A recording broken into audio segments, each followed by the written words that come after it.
스타쉽이 살아남았어요. 스타쉽이 정적으로 발사됐어요. 하지만 실제로는 어떤 테스트였을까요?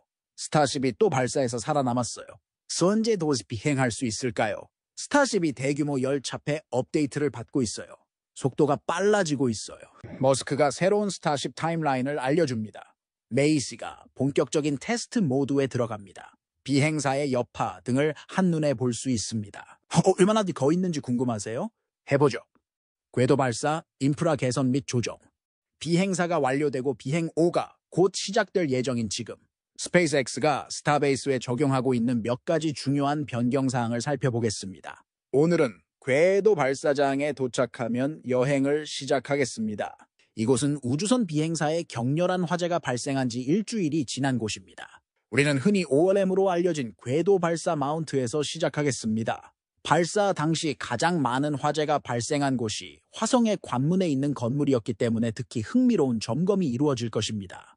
온도를 높여보세요. 이 검은색 화상 자국을 통해 발사 중 가장 많은 열을 받은 부분을 확인할 수 있습니다. 특히 주목할 만한 점은 궤도 발사대 데크와 OLM 다리의 측벽이 한 번 더 영향을 받았다는 사실입니다. 이 모든 것을 더 빠르게 재사용하기 위해서는 아직 해야 할 일이 남아있죠. 또한 부스터 퀵 디스커넥트 후드가 약간 따뜻해졌지만 그 안에 들어있는 민감한 시스템을 보호하는 데는 제 역할을 한 것으로 보입니다. 이는 흔히 BQD로 알려진 부스터 퀵 디스커넥트가 부적절한 차폐로 인해 심각한 손상을 입은 비행3점과 비교하면 상당한 개선을 의미합니다. 이를 달성했다는 사실은 빠른 재사용이라는 목표 달성에 한 걸음 더 가까워진 것입니다. 더 나아가 궤도 발사 및 통합 타워, 즉 OLIT를 살펴보겠습니다. 젓가락은 OLM의 왼쪽과 그 바로 위에 약간 위에 있습니다. 부스터를 OLM으로 들어 올리는 것과 부스터 위에 우주선을 쌓는 것은 모두 이것의 도움으로 이루어집니다. 조립을 목적으로 사용되며 당분간은 그리 복잡하지 않습니다. 그럼에도 불구하고 다른 로켓보다 스타쉽을 쌓는 과정을 훨씬 더 간단하게 만들어주기 때문에 필요합니다. 발사 중에 젓가락이 손상된 것 같지 않아서 안심이 됩니다. 발사 후 몇 분 후 우리는 그들이 움직이는 것을 관찰했습니다. 가장 최근의 스타쉽 비행은 이와 완전히 대조적입니다. 또한 스페이스X가 피치 오버 기동으로 알려진 새로운 기동을 구현하기로 선택했기 때문일 가능성이 가장 높습니다. 스페이스X가 이를 패드 회피 기동이라고 부르는 데에는 충분한 이유가 있습니다. 비행 4점 동안 로켓은 더 빨리 기울이지 않고 훨씬 더 오랜 시간 동안 직선으로 계속 상승했습니다. 이 조정의 목적은 비행 3점에서 보였던 많은 문제를 제거하기 위한 것이었습니다. 랩터 엔진이 중간에 뚫린 틈을 통해 발사할 수 없었기 때문에 이전 비행에서 발생한 조기 피치 오버의 결과로 발사 데크가 심각한 손상을 입었습니다. 조기 피치를 달성하기 위해 광범위한 도박이 필요했고 그 결과 부스터의 배기 흐름이 타워 자체뿐만 아니라 OLM의 다양한 필수 하드웨어와 충돌하는 결과를 초래했습니다. 이 기동의 결과로 발사대는 분명히 최상의 상태가 아니었지만 특히 심각한 문제로 여겨지는 중요한 하드웨어가 하나 있었습니다. 바로 부스터에 사용되는 빠른 분리장치입니다. 이 용어가 생소한 분들을 위해 아래에 간략하게 설명해 드리겠습니다. OLM의 뒷부분 근처에 있는 부품은 BQD로 알려져 있습니다. 로켓이 지구에 있을 때 이 부품이 전력과 추진제를 공급하는 역할을 담당합니다. 이륙 직전 마지막 몇 분 동안 33랩터에서 발생하는 강렬한 열로부터 몸을 숨기기 위해 로켓에서 분리되어 이 장벽 뒤로 빠르게 당겨집니다. 결국 세계에서 가장 강력한 로켓이 이륙할 때 발생하는 열에 견딜 수 있을 만큼 튼튼한 것을 만드는 것은 상당히 어려운 일이라는 것이 밝혀졌습니다. 로켓이 기울기 시작했을 때 BQD는 이로 인해 상당한 손상을 입었습니다. 이는 비행 3점 이륙 중에 높은 수준의 열과 긴장을 받았기 때문에 단선 자체 이상으로 손상이 확대되었습니다. 내부에 들어있던 깨지기 쉬운 플렉스 호스도 손상되었습니다. 테스트 또는 발사가 시작되기 전에 이 플렉스 호스는 수백만 파운드의 추진제를 발사대로 운반하는 역할을 합니다. 높은 비용 때문에 휘발유, 운반을 담당하는 부품의 손상은 어떤 대가를 치르더라도 피해야 합니다. IFT 3점 완료 후 메탄 및 액체 산소용 플렉스 호스가 이 문제로 인해 교체되었습니다. 스페이스X가 스타쉽을 단시간 내에 재사용할 수 있기를 원한다면 이 문제에 대한 해결책을 찾아야 하는 것은 매우 분명합니다.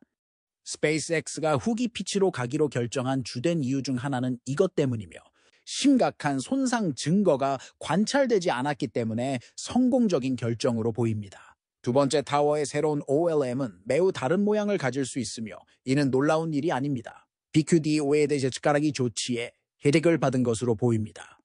그러나 이 새로운 피치 오버 프로파일이 타워 위쪽의 우주선 급속 분리에 정반대의 영향을 미쳤다는 것은 그럴듯합니다. 이것은 철저히 조사해야 할 사항입니다. 우주선이 나중에 피치 오버하면 실제로 우주선이 움직일 때 엔진이 급속 분리에 가까워지기 때문입니다.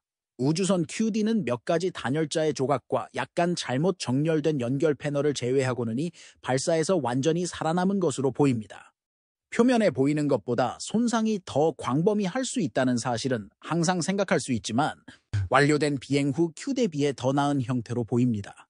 우리는 스페이스X가 소모품 우주선이 빠르게 분리되는 시대를 지나 진화하기를 바랄 수 있지만 비행 5점 전에 교체할지 여부를 기다려야 합니다. 스타베이스의 타워, 이 건설 진행 상황.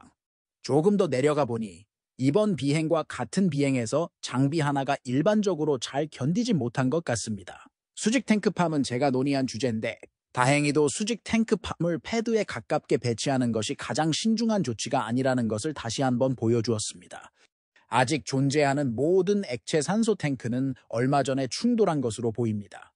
현재 스페이스X에서 제거 작업을 진행 중이므로 이 탱크에 약간의 찌그러짐이 있는 것은 중요하지 않습니다. 우리는 가까운 시일 내에 이 부서진 캔탑이 제거되어 비행 중 착륙하는 부스터의 숨막히는 광경을 볼 수 있기를 희망합니다.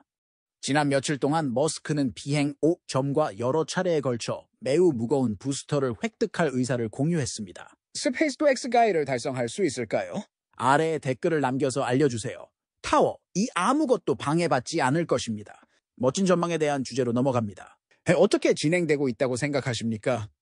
레드라인 헨리의 좋은 동료들의 도움으로 스페이스X가 이 새로운 발사 타워에서 진행하고 있는 개발 과정을 잘 살펴볼 수 있었습니다. 이 시점에서 스페이스X가 타워의 파일 캡을 콘크리트로 채우는 과정을 시작한 것이 분명합니다. 이 과정을 통해 타워의 엄청난 무게가 스페이스X가 땅에 깊이 박은 기초 파일에 분산됩니다. 또한 이것은 우리가 알아볼 수 있었던 부분입니다. 스페이스X는 예상보다 빠른 속도로 공사를 진행하고 있습니다. 다시 말해, 이 부품은 타워의 첫 번째 구성 요소로서 마천루에 발휘될 것입니다. 이 부품은 타워의 상단에서 가장 먼 부분의 모서리를 구성하는 데 사용됩니다. 이 부분은 타워 1점에서 잘 보이듯이 당연한 일입니다. 이 첫 번째 부분은 타워의 전체 무게를 지탱해야 한다는 사실과 이륙 시 엔진과 가까운 곳에 위치한다는 사실 때문에 다른 부분보다 훨씬 더 튼튼해야 합니다. 이 작업이 완료되면 시간이 지나면서 빠르게 쌓이는 부분을 관찰하기 시작해야 합니다. 스페이스X는 거대한 새 크레인의 일부도 가져와서 관찰할 수 있었습니다. 타워 2가 수직 방향으로 전환할 준비를 하고 있다는 점을 감안할 때 최근까지 플로리다에 있던 두 부분을 살펴보겠습니다. 사라졌습니다. 맞습니다. 며칠 전 스페이스X는 젓가락 2개의 타워 조각 및 일부 부품을 바지선에 싣고 스타베이스로 운송하기 시작했습니다. 스타베이스의 두 번째 타워에 필요한 마지막 부품인 이 부품의 도착은 다음 주 중으로 이루어질 것으로 예상됩니다. 케이프 커네버럴의 두 번째 타워 계획. 하지만 믿으실지 모르겠지만 케이프에서 발생한 타워 소식은 이것만이 아닙니다. 지금은 보이지 않더라도 케이프 커네버럴에서 스타쉽 프로그램에 대한 작업이 계속 진행되고 있습니다. 그리고 이번에는 여러분과 공유할 매우 중요한 소식이 있습니다. 총 2개의 타워입니다. 데자뷰인가요? 아니, 텍사스주를 말하는 것이 아닙니다. 오히려 케이프에 위치한 또 다른 타워에 대해 말씀드리고 있는 것입니다. 최근 미국 연방항공청 FAA 공개한 성명에서 이 정보가 제공되었으며 이는 우리가 이미 WA에서 논의했던 내용을 확인시켜 주었습니다. 이 지도는 스페이스X가 LC-39A에 대해 제안한 모든 개선 사항을 담고 있으며 두 번째 타워도 포함되어 있습니다. 그게 뭔가요? 한편 우리가 이전에 믿었던 것과는 달리 스페이스X는 플로리다에 제안한 다른 발사대 중 하나인 슬릭 40이나 ULA가 소유했던 이전 슬릭 37 대신 LC-39A에 이 타워를 건설할 계획이라고 합니다. 그러나 믿을 수 있다면 이것은 가장 충격적인 정보도 아닙니다. 이것 좀 보세요. 이 새로운 타워의 라벨을 자세히 살펴보면 조금 특이한 점이 있음을 알 수 있습니다. 눈치채셨나요? 이것이 발사 타워 1, 2가 없습니다. 더 정확하게 말하면 이것은 우리가 과거에 가설한 것과 매우 유사한 캡처 타워일 것입니다. 우리가 맞았어. 그럴 수 있어. 그것보다 더 정교한 것으로 나타날 가능성이 있습니다. 실제로 머스크는 스타베이스에 있을 비행호점에서 부스터 포획을 시도할 것이라고 발표했습니다. 머스크가 부스터 착륙 테스트를 위해 유일하게 운영 중인 발사대를 위험에 빠뜨릴 준비가 되어 있다면 왜 케이프의 포획 전용 타워를 건설하려는 것인지 의문이 생깁니다. 반면에 한 가지 가능성이 있습니다. 규정. 상당히 오래된 문서. 스페이스X가 실제로 케이프타운에 추가 발사대를 건설하고자 하는 것은 그럴듯합니다. 그러나 건설 과정이 제한으로 인해 느려지고 있습니다. 이를 고려할 때 이 타워는 다른 패드 승인을 받을 때까지 캐치 타워로 사용될 가능성이 있습니다. 우리는 단지 추측할 뿐입니다. 캐치 전용 타워일 가능성이 있으며 선박 착륙 훈련에도 사용될 수 있습니다. 그러나 일반적으로 그렇듯이 우리는 기다려야 할 것입니다. 그 다음이 메시입니다. 이 장소가 최초의 거대한 정적 화재를 목격했음에도 불구하고 여기에는 반전이 있습니다. 스타베이스로 돌아온 메시는 가장 진보된 로켓을 위한 가장 정교한 테스트 사이트가 될 위치에 있기 때문에 최근 많은 활동을 경험하고 있습니다. 그렇다면 메시에서 날개가 없는 이것은 정확히 무엇일까요? 실제로 그것이 무엇이든 간에 우주선 26점, 그리고 종종 그렇듯이 우주선 26에 대한 스페이스X의 전반적인 계획은 비밀로 남아 있습니다. 하지만 현재 우리가 알고 있는 한 가지 사실이 있습니다. 이 우주선의 엔진은 작동 중입니다. 10월에 발생한 정적 화재 이후 우리는 이미 그 사실을 알고 있었습니다. 이 우주선은 꽤 오래되었습니다. 이 시점에서 우리는 모든 엔진이 다시 활활 타오르는 것을 목격했습니다. 하지만 이 특별한 시나리오에서 26호는 아마 별 의미가 없을 겁니다. 하지만 펠릭스, 26호는 정적 화재만 받았을 뿐입니다. 그렇다면 왜 별 의미가 없을까요? 질문이 아주 좋습니다. 그 이유는 이 테스트의 주요 참가자는 우주선이 아니라 테스트 스탠드 자체였기 때문입니다. 스페이스X는 화염 전환기가 장착된 이 특별한 하드웨어를 발굴하고 설치했으며 지난 몇 달 동안 이 새로운 테스트 스탠드의 건설 과정을 지켜봐 왔습니다. 매우 덜생각적인 아이디어입니다. 아마도 스페이스X는 위험을 감수하고 싶지 않았기 때문에 이 새로운 스탠드에 우주선 30 또는 우주선 31점과 같은 고급 비행 하드웨어를 설치하지 않았을 것입니다. 이 테스트 스탠드에서 수행된 초기 테스트는 이제 완료되었으며 테스트 중에 모든 것이 원활하게 진행된 것으로 보입니다. 이 시점에서 스탠드는 운전 및 테스트되는 선박의 지속적인 흐름을 받을 준비가 되어 있어야 합니다. 대량 생산에는 대량 테스트가 필요합니다. 이 새로운 테스트 스탠드에서 스페이스X가 진행할 놀라운 실험은 저 자신도 빨리 보고 싶을 정도입니다. 이미 숨막히는 광경이 펼쳐지고 있습니다. 당연히 테스트가 끝났으니 이제 26호는 롤백을 통해 산체스 기지로 돌아갈 시간이었습니다. 11일 저녁에 진행된 이 행사를 통해 26호는 로켓 정원으로 돌아갔습니다. 그리고 이 유리한 지점에서 우주선 26호가 어떤 조치를 취할 것입니다. 의심할 여지 없이 누가 알겠습니까? 이 우주선이 지금까지 미스터리였다는 사실을 감안할 때 외계인의 공격으로부터 우리를 보호하기 위해 원자로를 탑재하고 달로 보낸다고 해도 놀랄 일이 아닙니다. 우주선 26호의 계획에 대한 여러분의 생각을 환영합니다. 아래 댓글 섹션에 여러분의 가설을 환영합니다. 내구성 향상을 위한 캔 크러셔의 부스터 14.1과 혁신 테스트. 물론 스페이스X는 메시에서 한 가지 테스트에만 집중하지 않았습니다. 26호가 있는 곳으로 시선을 돌리면 부스터 14.1입니다. 26호가 테스트된 다음 날, 메시 팀은 자체 테스트를 위해 부스터 테스트 탱크 14.1의 준비를 시작하기로 했습니다. 스타베이스에서 휴식은 옵션이기 때문에 나타날 쇼맨이기 때문입니다. 테스트를 위해 캔 분쇄기의 뚜껑을 크레인으로 탱크 위에 들어 올려 연결했습니다. 곧 케이블이 뚜껑에 연결되어 테스트를 시작할 것입니다. 이 케이블은 유압 피스톤에 연결될 것입니다. 부스터를 당겨서 발사에 강렬한 스트레스를 시뮬레이션합니다. 이러한 테스트는 새로운 건설 방법을 검증하기 위해 수행됩니다. 이 경우 스페이스X는 캔 분쇄기를 사용하여 착륙 스트레스를 테스트할 것으로 보입니다. 여기를 보면 스페이스X가 테스트 탱크에 리프트 핀 근처에 일종의 장치를 추가한 것을 볼 수 있습니다. 이 장치에는 이 탱크의 리프팅 핀에 힘을 가하도록 설계된 피스톤이 있어 잡기 시도 중에 경험하는 것과 유사하게 힘을 가할 수 있습니다. 따라서 아마도 새로운 디자인을 테스트하는 데 사용되는 이전 테스트 탱크와 달리 이 탱크는 기존 부스터 디자인을 검증하기 위해 제작되었을 것입니다. 이제 다음 비행과 숫자 5점 이후의 추가 비행에 대해 일론 머스크가 제공한 대규모 업데이트에 대해 이야기하겠습니다. 그는 최근 게임 라이브 스트리밍을 했는데 게임 중에도 스타쉽에 대한 이야기를 멈출 수 없는 것 같습니다.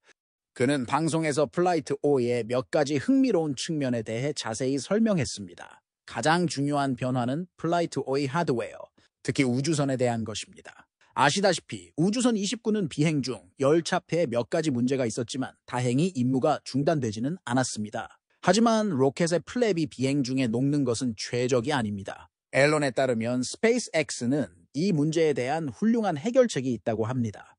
재사용 가능한 실리카 폼 타일에서 업계 표준인 재사용 불가능한 절제형 열차폐로 전환하기로 결정하는 대신 스페이스X는 다른 계획을 가지고 있습니다. 이것이 사실일지도 모른다는 소문이 있었지만 대신 하이브리드 접근 방식을 취하기로 한 것 같습니다. 스페이스X는 우주선 30의 열 타일을 벗기기 시작했습니다. 네? 절제형 타일로 교체하고 있습니다. 더 이상한 점은 원래의 열 타일을 제거용 열 타일 위에 다시 설치한다는 것입니다. 로켓의 무게가 많이 늘어나는데 왜 이렇게 하는지 궁금할 수도 있겠지만 이는 모두 재사용 가능성 때문입니다. 제거용 열 타일은 재사용이 불가능하지만 열 타일이 떨어져서 우주선을 잃는 것보다 타버린 제거용 열 타일 몇 개를 교체하는 것이 더 낫습니다.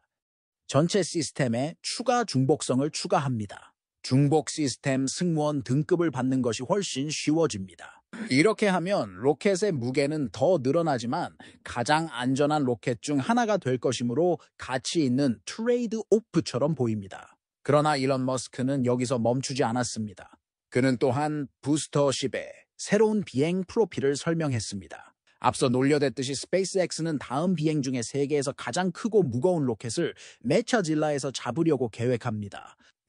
하는 방법을 언급하였습니다. 부스터가 돌아온 후 그들은 이전 비행과 유사하게 멕시코만을 향한 궤도로 부스터를 보낼 계획입니다. 그런 다음 모든 시스템을 점검하고 모든 것이 정상으로 보일 때만 부스터가 진로를 변경하고 발사 지점으로 향합니다. 이것은 부스터에 문제가 발생하면 스페이스X가 즉시 포획을 중단하고 부스터를 바다에 추락시킬 수 있음을 의미합니다. 머스크에 따르면 스타쉽은 어쨌든 타워 암에 성공적으로 착륙할 확률이 약 50%에 불과하므로 스페이스X는 모든 기능이 가능한 한 가깝게 오기를 원합니다. 발사대 얘기를 할 때 플로리다에 있는 LC-39A 발사대를 언급할 필요가 있을 것 같습니다. 머스크도 같은 생각을 하고 이 발사대를 언급했습니다.